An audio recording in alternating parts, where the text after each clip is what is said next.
you, Gil. You had to announce my son's graduating today. The most common and the deadliest cancers on Guam are tobacco-related. And when we talk about cancer disparities, these are the cancers where the biggest differences are to be found. Because as Dr.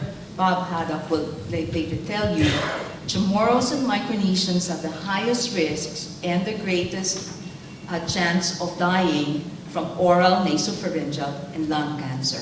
Why is that? Because we happen to have the highest smoking prevalence of all U.S. states and territories, and we also have phenomenally high rates of other forms of tobacco use. This project, this particular component of the U54, was meant to ultimately reduce cancer disparities arising from tobacco use on Guam. And as you know, cancer takes a long time to develop. So for this project to have impact in the future, it was critical for us to focus on youth. Our youth have our Chamorro and Micronesian youth have the highest rates of smoking. They also have the highest rates of other tobacco use, particularly chewing tobacco with betel nut, and this is one behavior that is on the increase for our island. What this project aims to do is really to mobilize the community and bring the data from the university to the community stakeholders so that they can use the evidence to make decisions about priority interventions to help reduce tobacco use amongst our youth. So this is very different from the previous research you heard about, and it's very different from the other research you will hear about in that it's not a controlled interventional format, but it is very much about participatory approaches in the community and getting the community to use the data coming from the university to drive policy and program interventions.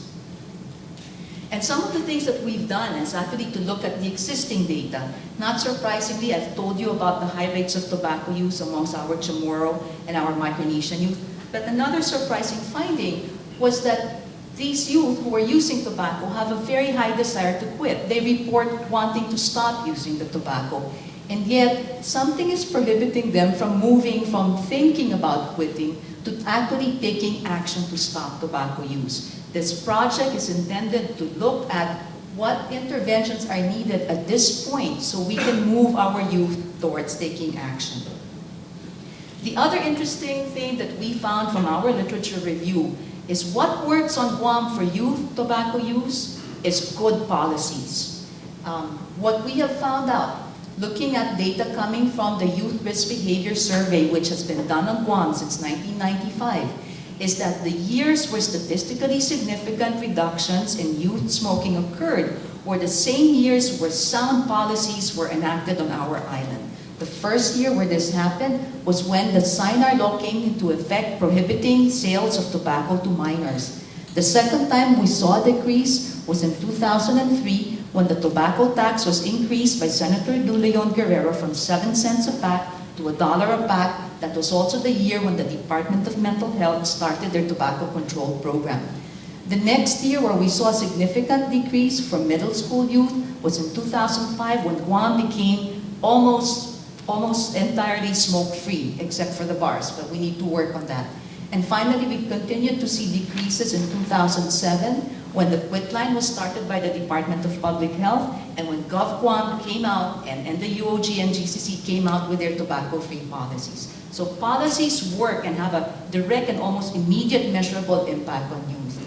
Because of that, even before our project, our grant officially started, our team in the community outreach group started to provide technical assistance and outreach to the Guam Cancer Control Coalition. And I see some of the folks we work here, Dan, for example, from American Cancer Society, and Serena Mariano, working to provide the evidence to our legislature to support a bill that was then passed into the law that increased our tobacco taxes from $1 a pack to $3 a pack.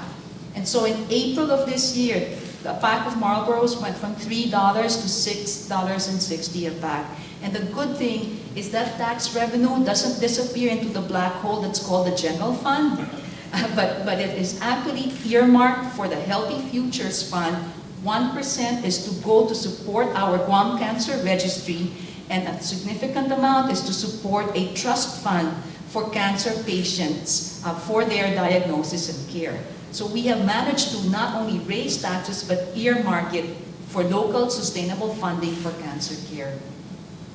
We have also worked to be part of our Guam Tobacco Control Coalition, the Governor's Peace Council for Substance Abuse Prevention, and the Guam Epidemiological Work Group. Last month, we did, under a separate grant, a tobacco control workshop, but our team helped to facilitate this workshop. And in there, community stakeholders decided on the strategic areas of work for Guam for the next year. And a result of that workshop is that the youth tobacco prevention and cessation were identified as critical areas of work, giving us a community mandate for the work we're doing. And just a couple of weeks ago, we did our first focus group. We will be doing more of this. And in these focus groups, we want to listen from the youth themselves, to understand and to hear from them what exactly are the approaches that will work to convince them to move from that stage of readiness of thinking into actual quitting tobacco use. And we will continue to be doing this over the next year. This youth focus group was actually facilitated by 2 UOG students themselves. We have 3 students from UOG currently involved in the project, and we hope that they will continue to work with us as they build their capacity in community participatory research methods. We also had our first training in brief tobacco cessation interventions just this Saturday with community members, including 4 youth from the Chukis and Ponapean and Chamorro communities. And we will continue to do this over the year. The other activity that we hope will produce good results is we've managed to convince UOG to include the faculty who are in charge of freshman orientation, to have them trained as trainers in cessation so that this can be incorporated into all the orientation classes for all new students to UOG, building institutional capacity within the university for cessation, and hopefully helping in the enforcement of the tobacco-free policy, which is very critical. Some of the things that have come out of this have been some publications. We will be presenting an abstract in a regional tobacco control conference in Sydney this September. And we've also just very recently been asked to present the experience with the tobacco tax law in San Francisco next month. I think the biggest impact thus far, given that we've not even been a year into the grant, is the successful passage of the tobacco tax law and the earmarking of the funds for cancer control. And we will continue with the capacity building as well as the community mobilization and advocacy so that this continues to be a priority for our island as well as for the university. Ultimately, we hope to build capacity within our community so that we can have local champions who will continue this work even beyond the grant. That's it, and I don't need the extra 2 minutes. Thank you.